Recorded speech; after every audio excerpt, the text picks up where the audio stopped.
Bill Hybels tells a story about a taxi ride that he had on a Christmas Eve a few years back. Noticing that the driver's picture didn't match the driver himself with his ID, Hybels asked about it. "Oh, it's my friend's cab," the man said. Next, the driver told Hybels that the meter was 10% off. 10% in my favor? Hybels asked him. No, the other way. He was going to have to pay an extra 10% when they reached the hotel. Now, Hybels thought to himself, talk about nerve. I'm getting ripped off here. How in the world am I going to witness to this man? Well, the minister always tried to witness his faith to others. And as it turned out, the driver, who had a strong foreign accent, was a devout Muslim. They chatted back and forth for a few minutes, and then Hybels took a deep breath and asked him the big question. And he didn't bother with political correctness or softening his approach. He just dove right in and asked him, "Why do you follow the teachings of a dead guy?" Well, the taxi driver almost swerved the cab into the center divider. "What do you mean?" Hybels looked right at him. "Well, I know you worship Allah, and you believe that Muhammad is Allah's spokesman. But he's dead. In fact, we could fly over there right now and see his grave, so why would you follow a dead guy?" While the driver stumbled around, Hybels pressed his advantage by telling him, "You know, the Bible teaches very clearly that Jesus Christ rose from the dead. My family and I follow someone who's actually alive today." "Is that stuff really true?" the cabbie asked. "I tried to read a Bible once, and I didn't see it in there."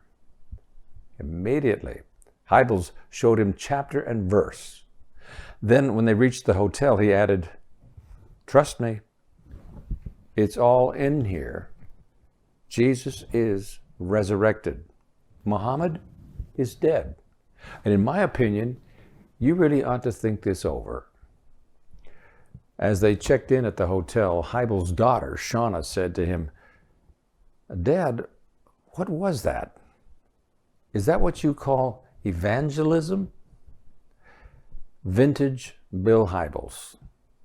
The story wonderfully illustrates the key principle of 1 Corinthians chapter 15. The resurrection of Jesus Christ is the foundation truth of the Christian faith.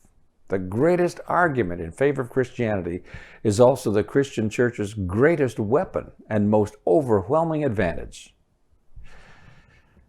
In the previous devotional, we looked at the first two of John Stott's 3 great reasons why the resurrection is true.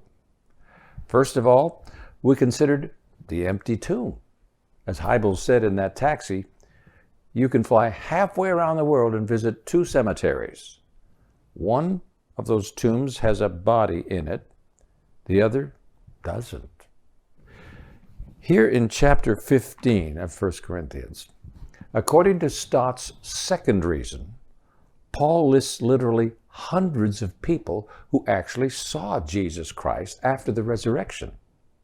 Unlike some recent court cases, the Christian church has an abundance of eyewitnesses.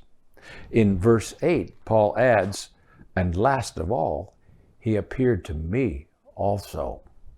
See Acts 9, verse 4, where he says, God says, "Saul, Saul, why persecutest thou me?" But now the third reason.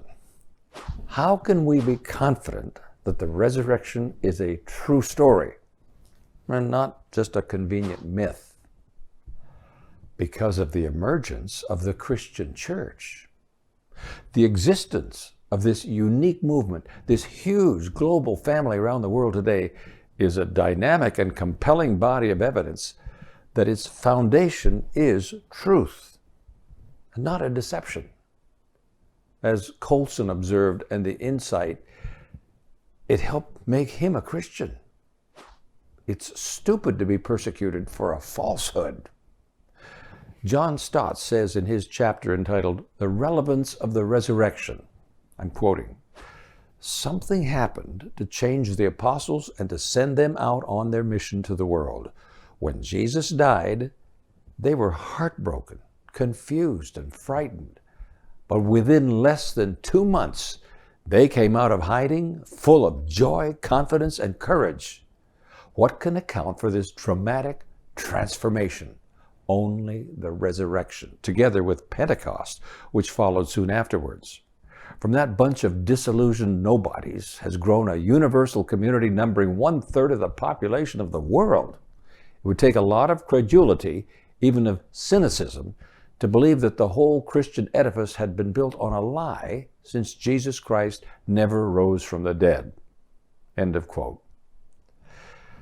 In his book, The Jesus I Never Knew, Philip Yancey has a chapter entitled Resurrection, a Morning Beyond Belief, in which he makes a similar point. I'm quoting from him. That Jesus succeeded in changing a snuffling band of unreliable followers into fearless evangelists, that 11 men who had deserted him at death now went to martyrs' graves avowing their faith in a resurrected Christ, that these few witnesses managed to set loose a force that would overcome violent opposition first in Jerusalem and then in Rome. This remarkable sequence of transformation offers the most convincing evidence for the resurrection. What else explains the whiplash change in men known for their cowardice and instability? Stott offers up his second conclusion, that these 3 great reasons, the disappearance of the body, the empty tomb, the reappearance of the Lord, and the emergence of the church, together constitute a solid foundation for believing in the resurrection. As we think about the third reason, the growth of the Christian faith, it's clear that the resurrection has been its linchpin and foundation. Early in his chapter, John Stott points out that all the early Christian sermons recorded in the Bible run along the same exact theme: Jesus resurrected from the dead. Again and again they said to their audiences, "You killed him, God raised him, and we are witnesses." That's almost a verbatim sermon transcript from Acts 2:23 and 24. Several decades ago, the Broadway rock musical Jesus Christ Superstar offered us a human being named Jesus who died on a cross, and unfortunately, that was the end of the play. Jesus dies, the orchestra plays one more quiet little number, and it's over. You put on your coat and leave. For $50, you get a mezzanine seat and a Jesus in the tomb.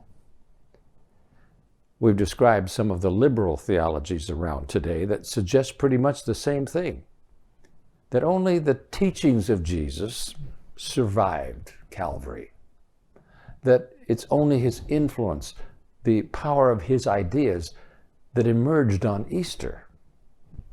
But as you read through the New Testament, all the evidence points squarely in the opposite direction. The new army of believers were out there preaching not about a resurrected theory, but a resurrected person. Acts 2:24, but God raised him from the dead, freeing him from the agony of death because it was impossible for death to keep its hold on him. And then Peter, in his sermon, declares, "Look, our patriarch David died and was buried, and we still have his tomb right here with us. But Jesus is different. God raised up Jesus to life," he says in verse 29. Now, Peter's not talking about Jesus' impact still being alive or his spiritual influence. Rather, it is the news about Jesus himself being alive again that caused the explosion of growth recorded in the New Testament. After some 53 years of ministry, I can tell you on a first-hand basis that it's the resurrection that makes Christianity work. I've been to some of the farthest outreaches of civilization. in the city of Moscow, the people who came to Mark Finley's meetings had no hope for anything beyond their miserable, freezing, crumbling communist existences. 70 years of meager survival, and then a tombstone in the snow. But when they hear preached how the Christian faith offers the twin pillars of Jesus' resurrection and also their own, they come forward by the thousands to grab hold of them. Cuba, Ukraine, Philippines, Brazil, Australia, same story. Almost all the letters that flood into my radio TV ministry office have two characteristics in common. They come from people who face tremendous challenges.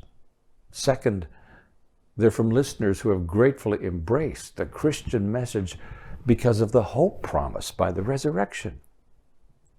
When our staff sits around the table reading them, we honestly cannot think of human solutions for some of their problems.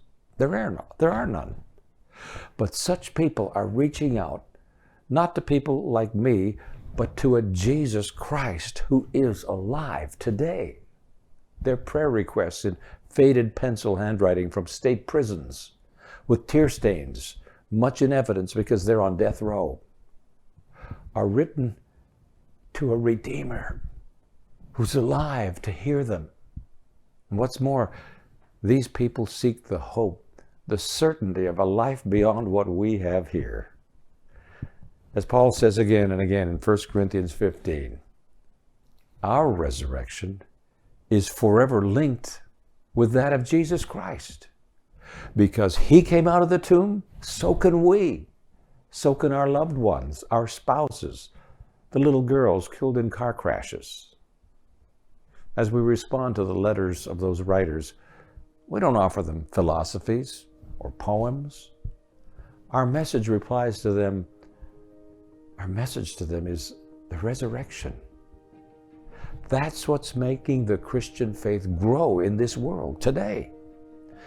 The Bible's sure promise of the resurrection.